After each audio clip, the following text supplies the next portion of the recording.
Here is a few of the tools you will need to do the hydro e-brake install. 10mm with extension and ratchet, paint pen, a drill, a Dremel, M10 1.0 by 3/16 brake adapter, and then an 1/8 NPT hex head plug pipe thread to block the brake line off.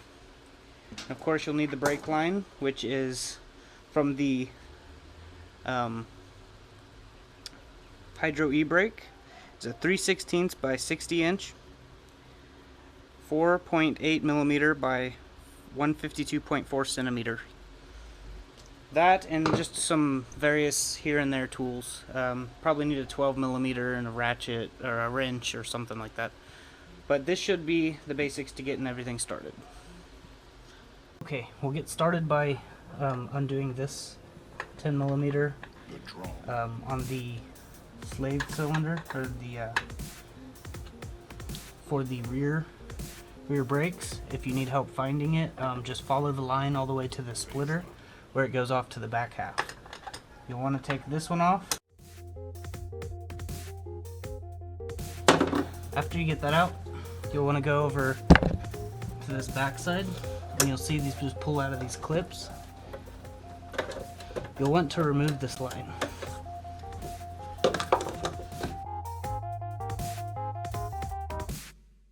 Once you get this line out, put it off to the side. Okay, next thing on your list of things to do, you're going to need to undo the 12mm bolts holding the factory emergency brake in. Now inside here, there's an adjustment, a 10mm. You'll take a 10mm, and this is how you tighten the factory e-brakes and loosen them. There's a bolt in here. You'll just loosen it up.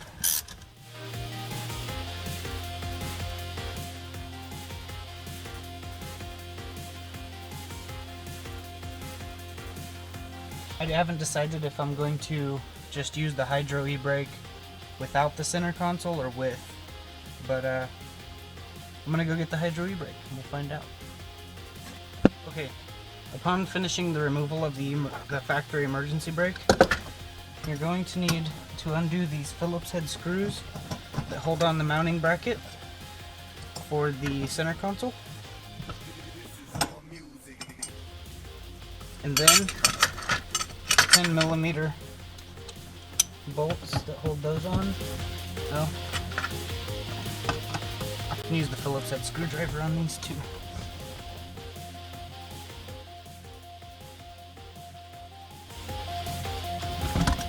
Now the rest of this can be undone from the bottom of the car. Okay, as you see, I marked it out here and here. It's where I need to drill holes or self-tapping screws at least. Drill it straight through and it'll hold the thing down. We'll get started with that.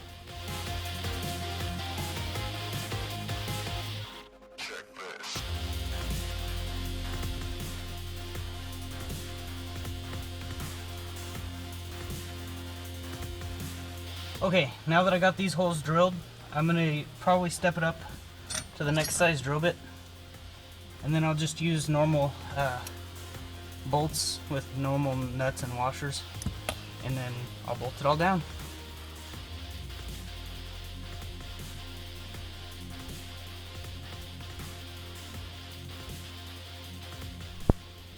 Okay, now that I got it bolted in, ran the bolts, got underneath and tightened the nuts. You'll see right here, there's the threads for the brake line. I have the brake line right here, this long guy. I'm gonna thread it through, and then I'm gonna slowly start bending it, and I'm gonna feed it through all the way down here. There's a drain for the AC, or what used to be the AC, and I'm just gonna run it through there, and then I'll bend it slowly. They make a special bending tool specifically for this exact reason. but most of the time people try to bend these, they end up kinking them and breaking them. So when you're bending them, you got to do very short bends, little bends at a time, and it usually it'll do fine if you do it like that. But go ahead and watch the video and I'll show you exactly what I mean. This is all music.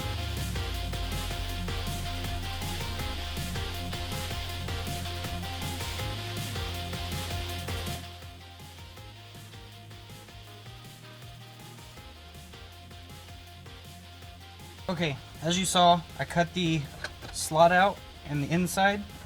Also did the inside of this. Now the reservoir fits in here and can still close. Only thing I have to do now is bolt it all down, and after I bolt it all down, I can run the line to the rear brake splitter under the hood. So now that that's all making clearance and everything, I can get it to where it's all hooked up, and we can still get to keep our center console. So stay tuned.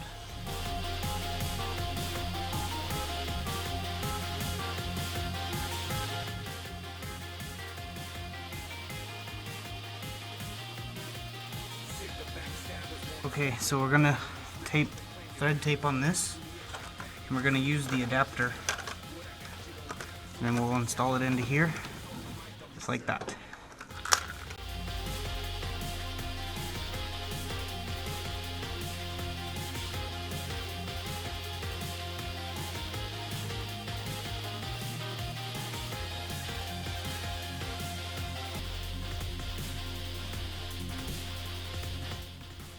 Okay, as you can see, I got the lines adapted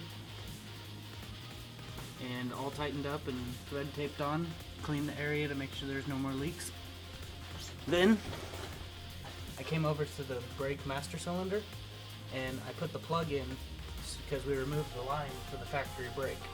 Okay, now that we got everything buttoned up, I put fluid in the reservoir, and me and Kelly bled the line by pumping it up and releasing the pressure at the rear.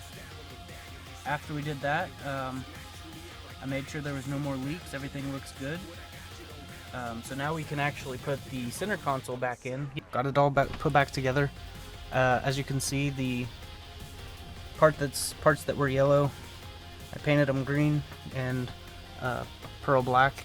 You can see the brake still has plenty of function and full range of motion. And in here is where you can add the cylinders, the slave cylinder fluid for the brakes. It's normal brake fluid. I cut a hole in it, but it all fits in there. And we still be able to have our shifter bag, and I'm probably going to put something over this just to make it look prettier. But yep, it's looking a lot better. One step closer to being a full drift car. But we still have to get the motor in, clean up the interior, find all the panels that are missing, which I have. I just got to put them all back on, clean them up. All the yellow on the dash will be painted the green. As you can see, it's yellow. And this thing will look a lot better when it's done, so stay tuned for the progress. Thanks for watching, everybody. Like, subscribe, and share.